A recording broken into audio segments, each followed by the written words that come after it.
الحمد لله نحمده ونستعينه ونستغفره ونؤمن به ونتوكل عليه ونعوذ بالله من شرور أنفسنا ومن سيئات أعمالنا من يهد الله فلا مضل له ومن يضلله فلا هادي له ونشهد أن لا إله إلا الله وحده لا شريك له ونشهد أن سيدنا وسندنا ومولانا محمدا عبده ورسوله صلى الله عليه وعلى آله وأصحابه وبارك وسلم تسليما كثيرا كثيرا أما بعد فأعوذ بالله من الشيطان الرجيم بسم الله الرحمن الرحيم وأقيموا الصلاة وآتوا الزكاة وقال في موضع آخر مثل الذين ينفقون أموالهم في سبيل الله كمثل حبة أنبتت 7 سنابل في كل سنبلة 100 حبة والله يضاعف لمن يشاء والله واسع عليم صدق اللہ العظیم۔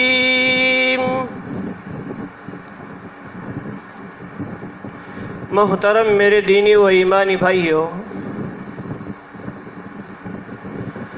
رمضان المبارک کا مہینہ چل رہا ہے اور چونکہ عام طور پر رمضان المبارک کے مہینے میں زکوٰۃ ادا کی جاتی ہے، اس لیے مناسب معلوم ہوا کہ زکوٰۃ کی اہمیت و فضائل اور زکوٰۃ کے چند اہم مسائل پر گفتگو کی جائے۔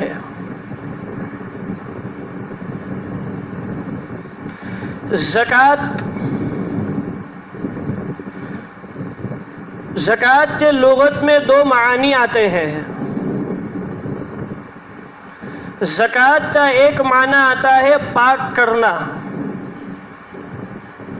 اور چونکہ جس مال کی زکوٰۃ ادا کی جاتی ہے وہ مال پاک ہو جاتا ہے، اس لیے اس کو زکوٰۃ کہا جاتا ہے۔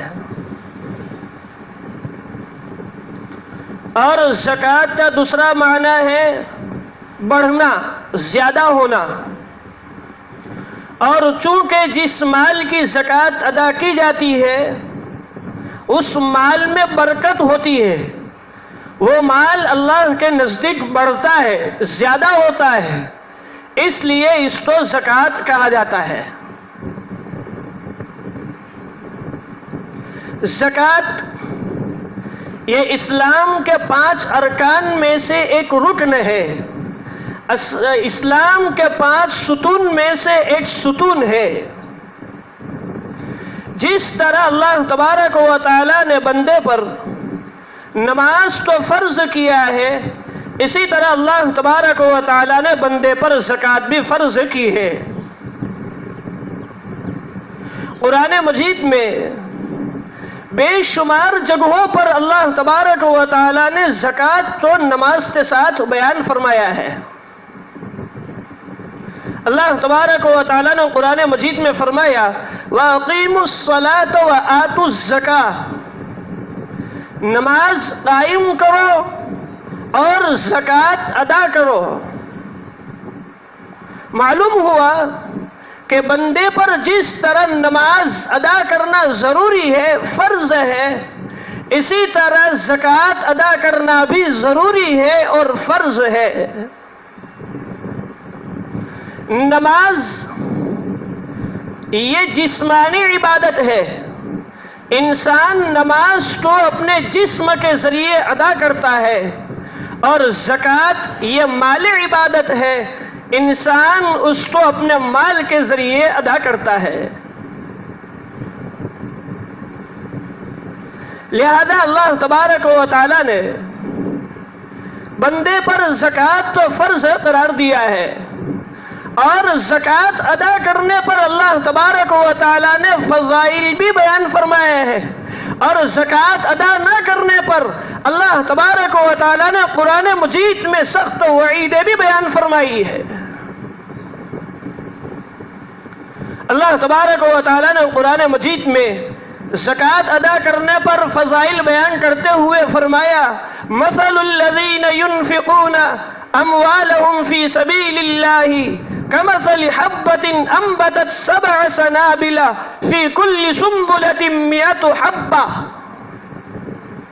ان لوگوں کی مثال جو اللہ کے راستے میں خرچ کرتے ہیں اس دانے جیسی ہے جس میں 7 بالیاں ہوں، اور ہر بالی میں 100 دانے ہو، تو 7 بالیوں میں 700 دانے ہو جائیں گے۔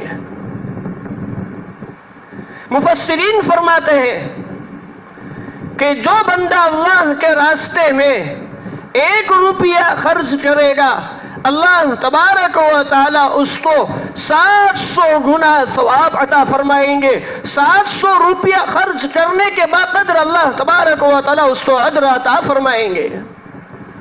اور آگے اللہ نے فرمایا، واللہ یضاعف لمن یشاء، اللہ جس کو چاہتا ہے اور زیادہ دیتا ہے، 700 سے بھی زیادہ۔ جس کا اخلاص زیادہ ہوگا، جس کے اخلاص کی مقدار بڑی ہوئی ہوگی، اللہ تبارک و تعالی اس کے اجر کو بڑھاتے جائیں گے، اس کے ثواب کو بڑھاتے جائیں گے۔ واللہ واسع علیم، اللہ تبارک و تعالی وسعت والا ہے اور علم والا ہے۔ اللہ تبارک و تعالی نے قرآن مجید میں دوسری جگہ پر زکوٰۃ ادا کرنے پر فضیلت بیان کی ہے،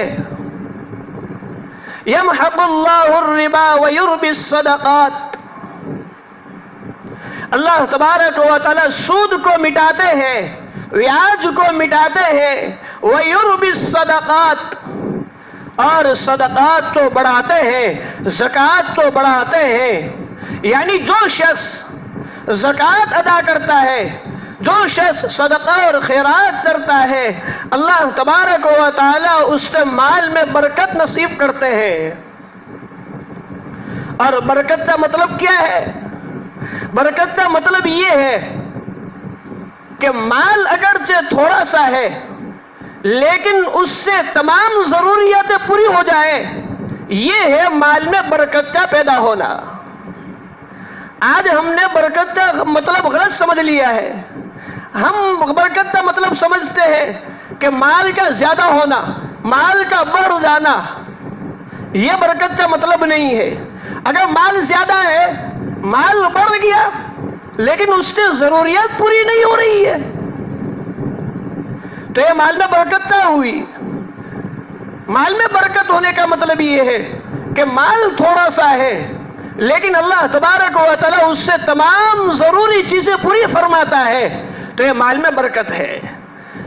جس مال کی زکوٰۃ ادا کی جائے گی، اللہ تبارک و تعالی اس مال میں برکت نصیب فرمائیں گے، اگرچہ مال تھوڑا سا ہے لیکن اس کی ساری ضروریات پوری ہو جائے گی۔ یہ اللہ تبارک و تعالی نے قرآن مجید میں زکوٰۃ ادا کرنے والوں کے لیے فضیلت بیان فرمائی ہے، اور زکوٰۃ ادا کرنے پر اور بھی بہت زیادہ فوائد ہیں۔ ایک فائدہ تو یہ ہے کہ زکوٰۃ ادا کرنے سے مال کی محبت دل سے نکل جاتی ہے۔ جب مال کی محبت دل سے نکل گئی تو مال کا اللہ کے راستے میں خرچ کرنا آسان ہو جاتا ہے۔ اور زکوٰۃ ادا کرنے سے دوسرا فائدہ یہ ہوتا ہے کہ آدمی کے دل سے بخل کی بیماری دور ہو جاتی ہے۔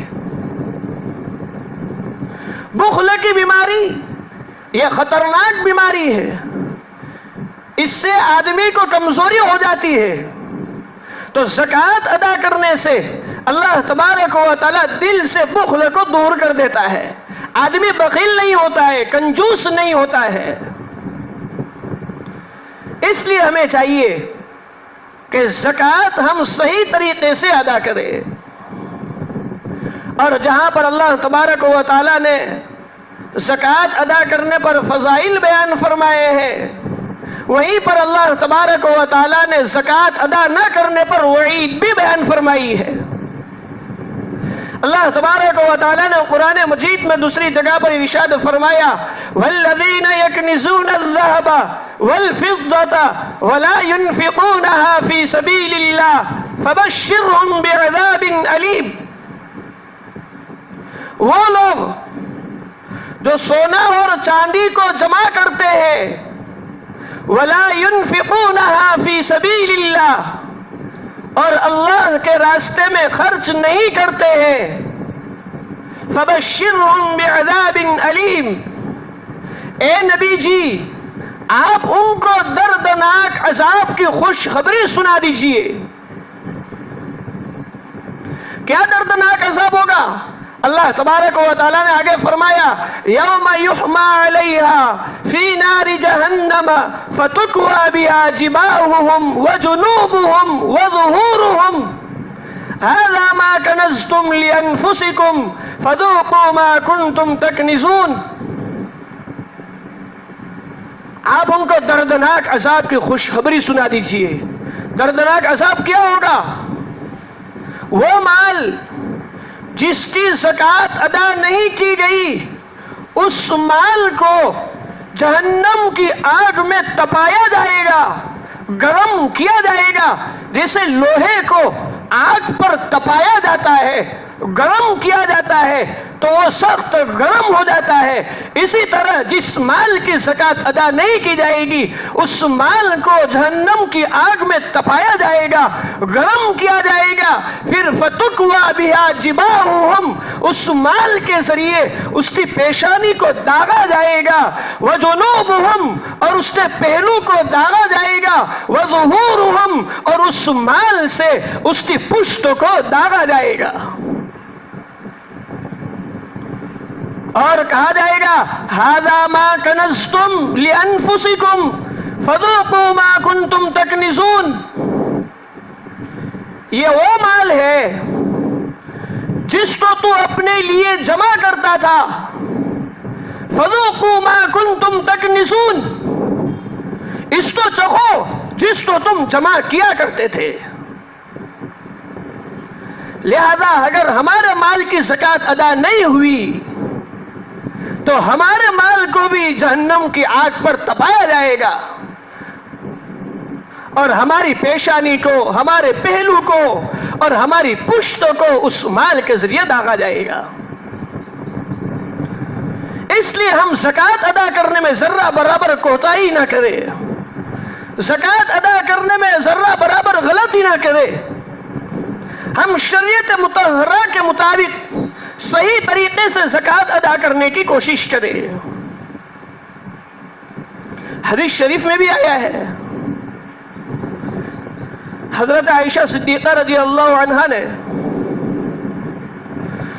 سونے کی انگوٹھی پہنی تھی. نبی کریم صلی اللہ علیہ وسلم تشریف لائے. نبی کریم صلی اللہ علیہ وسلم نے دیکھا کہ حضرت عائشہ نے سونے کی انگوٹھی پہنی ہے. تو نبی کریم صلی اللہ علیہ وسلم نے پوچھا کہ عائشہ یہ کہاں سے لائی ہو؟ تو حضرت عائشہ صدیقہ رضی اللہ عنہا نے فرمایا کہ میں نے اس کو کہیں سے خریدی ہے. نبی کریم صلی اللہ علیہ وسلم نے فوراً پوچھا کہ عائشہ تو نے اس کی زکوٰۃ ادا کی ہے؟ تو نے اس کی زکوٰۃ نکالی ہے؟ حضرت عائشہ صدیقہ رضی اللہ عنہا نے فرمایا اے اللہ کے رسول، میں نے اس کی زکوٰۃ ادا نہیں کی، میں نے اس کی زکوٰۃ نہیں نکالی. تو اس وقت نبی کریم صلی اللہ علیہ وسلم نے فرمایا کہ اگر تم نے اس کی زکوٰۃ نہیں نکالی ہے، اگر تم نے اس کی زکوٰۃ ادا نہیں کی ہے، تو قیامت کے دن اسی سونے کی انگوٹھی کو آگ پر تپایا جائے گا اور تمہاری انگلی پر پہنایا جائے گا. لہذا تمہارے لیے ضروری ہے کہ تم فوراً اس کی زکات تو ادا کرو، اس کی زکات تو نکالو. لہذا اگر ہم بھی شریعت مطہرہ کے مطابق زکات تو ادا کریں گے تو اللہ تبارک و تعالیٰ نے تو فضائل بیان فرمائے ہیں، ہم اس فضیلت کے مستحق بن جائیں گے. لیکن اللہ ہماری حفاظت فرمائے، اگر ہم نے زکات ادا نہیں کی، زکات نہیں نکالی، تو ہم کہیں ان وعیدوں کے مستحق نہ بن جائے. حدیث شریف میں آتا ہے، نبی کریم صلی اللہ علیہ وسلم نے ارشاد فرمایا کہ فرشتے دعا کرتے ہیں، اللہم آتی منفقا خلفا وممسکا تلفا، کہ اللہ خرچ کرنے والے کو بدلہ نصیب فرما، جزا نصیب فرما، اجر اور ثواب نصیب فرما، وممسکا تلفا، اور مال کو روکنے والے کو برباد کر دے، ہلاک کر دے. یہ فرشتے اللہ تبارک و تعالیٰ سے دعا کرتے ہیں، اور فرشتے کی دعا قبول ہونے میں کوئی شک نہیں ہے، کوئی شبہ نہیں ہے. ضرور فرشتوں کی دعا قبول ہوتی ہے. اس لیے ہم فضیلت کے مستحق بنے تو ہم صحیح طریقے سے زکات تو ادا کریں. اب زکات کس پر فرض ہے؟ کن لوگوں پر زکات فرض ہے؟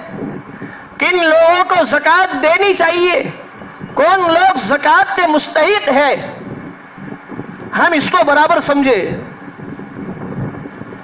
زکات کے مسائل کا تذکرہ نہیں ہو رہا ہے. جن لوگوں کو زکات کے ضروری مسائل دریافت کرنے ہو وہ مفتیان کرام اور علماء کرام سے زکات کے مسائل پوچھ لے. اور زکات کے ضروری مسائل ہمیں سیکھنے چاہیے، کوئی مشکل نہیں ہے، آسان ہے. مفتیان کرام کی صحبت میں رہ کر، علماء کرام کی صحبت میں رہ کر ہمیں زکات کے چند ضروری مسائل بھی سیکھنا چاہیے. زکات کن لوگوں پر فرض ہے؟ تو زکات جو شخص مال نامی کا نصاب کے باقدر مالک ہو اور اس مال پر سال گزر جائے اور وہ مال روزمرہ کی ضرورت سے زیادہ ہے تو اس شخص پر زکات فرض ہے. جو شخص نصاب کے باقدر مال نامی کا مالک ہو، نصاب کیا ہے؟ تو زکات کا نصاب یہ ہے کہ 52 تولہ چاندی یا 7.5 تولہ سونا یا اس کی قیمت جس کے پاس ہو اس پر زکات فرض ہے. آسانی کے ساتھ یہ سمجھو کہ 3 چیزیں ایسی ہیں جس پر شریعت مطہرہ نے زکات فرض کی ہے. پہلی چیز نقد روپیہ ہو، چاہے پاس میں موجود ہو، چاہے گھر میں رکھے ہوئے ہو، چاہے بینک بیلنس ہو، جہاں پر بھی رکھے ہوئے ہو، نقد روپیے ہے اور وہ 52 تولہ چاندی کی قیمت کے بقدر ہے تو اس پر زکات فرض ہے. دوسری چیز سونا اور چاندی، جس کے پاس 52 تولہ چاندی ہے یا 7.5 تولہ سونا ہے تو اس شخص پر بھی زکات فرض ہے. یا یہ کہ تھوڑا سونا ہے اور تھوڑا چاندی ہے اور دونوں کو ملا کر 52 تولہ چاندی کے بقدر قیمت تو پہنچ جاتا ہے تو اس شخص پر بھی زکات فرض ہے. اور تیسری چیز مال تجارت پر زکات فرض ہے کہ کسی شخص نے کوئی چیز بیچنے کے لیے خریدی، تجارت کرنے کے لیے خریدی، تو اس پر بھی زکوٰۃ فرض ہے۔ جیسے پلاٹنگ کا کام کرتے ہیں، پلاٹنگ لے ویچ کرتے ہیں، اور پلاٹ اس لیے خریدا کہ میں اس کو بیچوں گا، اس کی تجارت کروں گا، تو اس پلاٹ کی قیمت پر زکوٰۃ فرض ہے۔ زمین اس لیے خریدی کہ میں اس کی تجارت کروں گا، اس کو بیچوں گا، تجارت کی نیت سے خریدی، تو اس پر بھی زکوٰۃ فرض ہے۔ لہذا جو چیز تجارت کی غرض سے خریدی ہے، تجارت کی نیت سے خریدی ہے، اس کو مال تجارت کہتے ہیں اور اس پر زکوٰۃ فرض ہے۔ لہذا یہ تین چیزیں شریعت مطہرہ نے ایسی رکھی ہے جس پر زکوٰۃ فرض ہے۔ اور زکوٰۃ کے کون لوگ مستحق ہیں، کن لوگوں کو زکوٰۃ دینی چاہیے، تو اللہ تبارک و تعالیٰ نے قرآن مجید میں بیان فرمایا ہے۔ اللہ تبارک و تعالیٰ نے بیان فرمایا، انما الصدقات للفقراء والمساکین والعاملین والمؤلفة قلوبهم وفي الرقاب والغارمین وفي سبیل اللہ وابن السبیل۔ 8 لوگوں کو اللہ تبارک و تعالیٰ نے بیان فرمایا جو زکوٰۃ کے مستحق ہے۔ انما الصدقات للفقراء، زکوٰۃ اور صدقات کے وہ لوگ حقدار ہیں جو فقیر ہے، والمساکین، اور جو مسکین ہے۔ فقیر کس کو کہتے ہیں؟ تو فقیر وہ شخص ہے کہ جس کے پاس ایک وقت کا بھی کھانا موجود نہ ہو، اس کو فقیر کہتے ہیں، وہ زکوٰۃ کا مستحق ہے۔ والمساکین، اور مسکین یہ بھی زکوٰۃ کا مستحق ہے۔ مسکین کس کو کہتے ہیں؟ مسکین کہتے ہیں کہ جس کے پاس تھوڑا بہت مال موجود ہو لیکن وہ نصاب کے باقدر نہ ہو۔ فقیر اور مسکین میں اگرچہ فرق ہے لیکن زکوٰۃ میں دونوں برابر ہے، دونوں زکوٰۃ کے مستحق ہے۔ لہذا جس کے پاس تھوڑا بہت مال ہو، نصاب کے باقدر نہ ہو، تو وہ زکوٰۃ کا مستحق ہے۔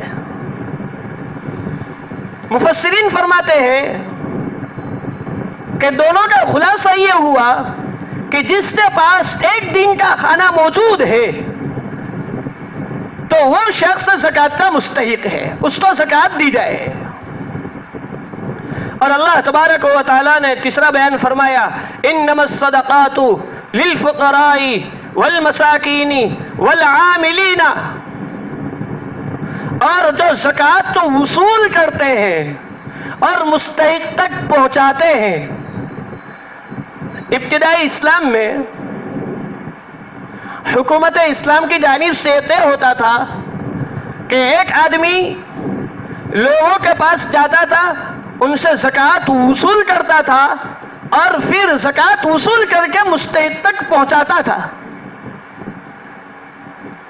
تو جو زکوٰۃ وصول کرنے جاتا تھا اس کو زکوٰۃ کے مال میں سے دیا جاتا تھا، لیکن آج ایسا نہیں ہے، بلکہ سب لوگ اپنے اپنے طور سے زکوٰۃ ادا کر رہے ہیں۔ اس لیے آج کسی کے پاس مستقل زکوٰۃ وصول کرنے کی اور مستحق تک پہنچانے کی ضرورت نہیں ہے۔ اس لیے عاملین، زکوٰۃ وصول کرنے والا آج زکوٰۃ کا مستحق نہیں ہوگا۔ والعاملین، یہ تیسرا ہے، والمؤلفۃ قلوبہم، اور دلداری کرنے کے لیے، دل جوئی کرنے کے لیے۔ ابتدائی اسلام میں غیر مسلم کو یا تو نو مسلم کو اسلام کی رغبت دلانے کے لیے، اسلام کو پختہ کرنے کے لیے، اسلام کو اس کے دل میں گھر کرنے کے لیے زکوٰۃ کی رقم دی جاتی تھی۔ لیکن چونکہ بعد میں اسلام کو غلبہ حاصل ہو گیا، اسلام طاقتور بن گیا، پھر کسی کی دل جوئی کرنے کے لیے، کسی کی دلداری کرنے کے لیے زکوٰۃ نہیں دی جاتی۔ اس لیے آج کسی کی دل جوئی کرنے کے لیے زکوٰۃ نہیں دی جائے گی۔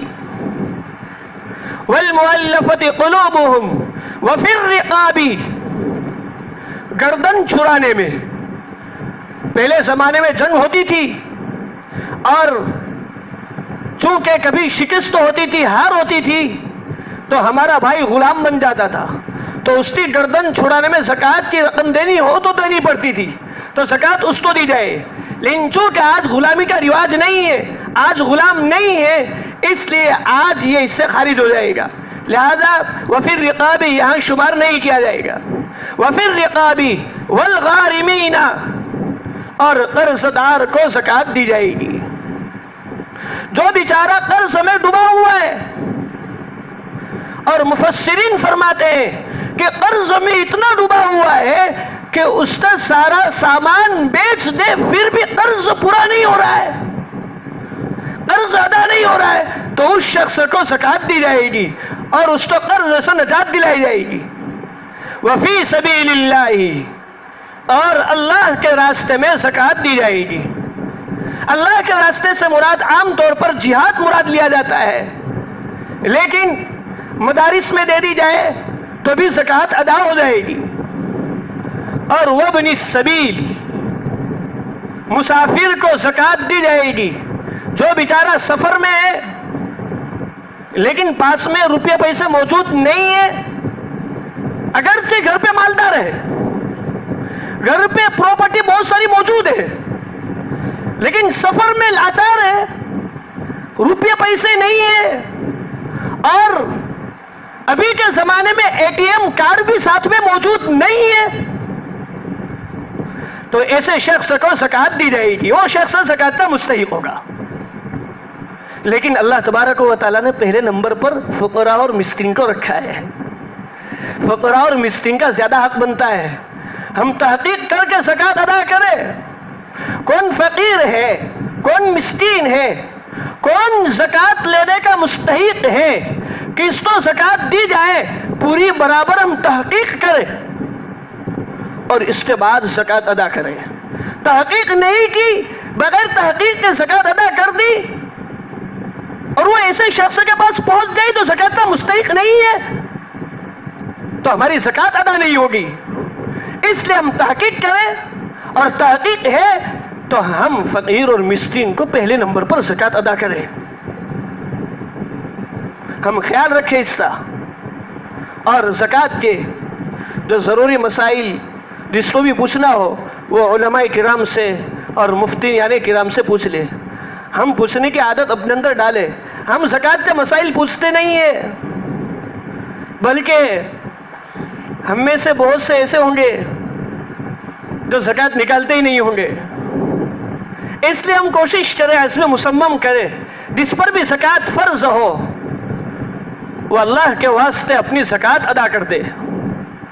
اور ہم میں اکثر یہ ہوتا ہے کہ بغیر حساب کتاب کے اٹکل اندازے سے زکوٰۃ نکال دیتے ہیں، کوئی حساب لگاتے نہیں ہے، بس اندازے سے زکوٰۃ نکال دیتے ہیں۔ ہم ایسا بھی نہ کریں، بلکہ برابر حساب لگاوے اور حساب لگا کر زکوٰۃ ادا کریں۔ اور زکوٰۃ کا مسائل معلوم نہیں ہے تو پھر عاجزانہ درخواست کرتا ہوں کہ علماء کرام سے اور مفتیان کرام سے پوچھنے کی کوشش کرے۔ اللہ تبارک و تعالی ہمیں عمل کرنے کی توفیق نصیب فرمائے۔ وآخر دعوانا الحمد للہ رب العالمین۔